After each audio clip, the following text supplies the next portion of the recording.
60 লক্ষ টাকা খরচ করে আমরা একটা জিমনেশিয়ামের ব্যবস্থা করেছি সেন্ট্রাল ফিল্ডে। তো আমরা আশা করছি আপনারা যাবেন। এটা 104 বছরের ইতিহাসে হয় নাই সেন্ট্রাল ফিল্ডে যে আমাদের শারীরিক শিক্ষা কেন্দ্র আছে ওখানে।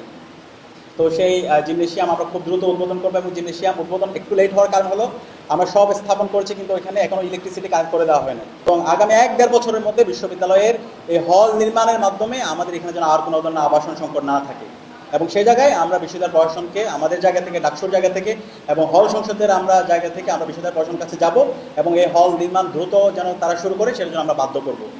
একই সাথে এই আপৎকালীন সময়ে আমাদের শিক্ষার্থী বোনরা যেন তাদেরকে স্কলারশিপ দেওয়া হয়। ফার্স্ট ইয়ার যারা শিক্ষার্থী আছে তারা কুড়িগ্রাম থেকে, রংপুর থেকে, দেশের বিভিন্ন প্রান্ত থেকে এসেছে। আমরা যখন ডাকসুতে বসি, আমাদের কাছে অভিভাবকরা আসে, আমাদের বোনরা আসে, আমাদের ছোটো ভাইরা আসে, এসে কান্না করে, তাদের এখন থাকার জায়গা নেই। তো এই শিক্ষার্থীদেরকে যেন বিশ্ববিদ্যালয়ের প্রশাসন থেকে স্কলারশিপ দেওয়া হয়, সেটা নিয়ে আমরা কাজ করবো। ইতিমধ্যে আমরা বিশ্ববিদ্যালয় প্রশাসনের কাছে আমরা দাবি উত্থাপন করেছি, লিখিতভাবে আবেদন দিয়েছি, এবং আপনাদেরকে সাথে নিয়ে আমরা আবার যাবো, এবং এটা আমরা বাধ্য করবো ইনশাআল্লাহ। আপনারা কি আমার সাথে থাকবেন? ইনশাআল্লাহ আমরা আশা করছি আপনারা আমাদের সাথে থাকবেন।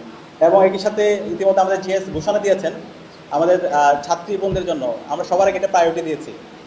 60 লক্ষ টাকা খরচ করে আমরা একটা জিমনেশিয়ামের ব্যবস্থা করেছি সেন্ট্রাল ফিল্ডে। তো আমরা আশা করছি আপনারা যাবেন। এটা 104 বছরের ইতিহাসে হয় নাই সেন্ট্রাল ফিল্ডে যে আমাদের শারীরিক শিক্ষা কেন্দ্র আছে ওখানে। তো সেই জিমনেশিয়াম আমরা খুব দ্রুত উদ্বোধন করবো, এবং জিমনেশিয়াম উদ্বোধন একটু লেট হওয়ার কারণ হলো আমরা সব স্থাপন করেছি, কিন্তু ওইখানে এখনো ইলেকট্রিসিটি কানেক্ট করে দেওয়া হয় না। আমাদের যে সেন্ট্রাল মসজিদ আছে, সেই সেন্ট্রাল মসজিদে প্রায় 3.5 কোটি টাকা কাজ হয়েছে, এসি স্থাপন করেছি, কিন্তু বিশ্ববিদ্যালয়ের যে ইলেকট্রিসিটি ডিপার্টমেন্ট আছে সেখান থেকে এসিগুলোতে ইলেকট্রিসিটি কানেক্ট করে না দেওয়ার কারণে এখন পর্যন্ত এসিগুলো আমরা চালু করতে পারিনি। তো আমরা আমাদের জায়গা থেকে চেষ্টা করছি, এবং আমরা প্রত্যেকটা কমিটমেন্ট অ্যাড্রেস করার চেষ্টা করছি। ইনশাআল্লাহ আমরা যা কমিটমেন্ট দিয়েছি তা তো বাস্তবায়ন করবই, তার চেয়ে বহুগুণ বেশি কাজ করে আমরা শিক্ষার্থীদের জন্য চমৎকার একটা ক্যাম্পাস রেখে যাবো ইনশাআল্লাহ।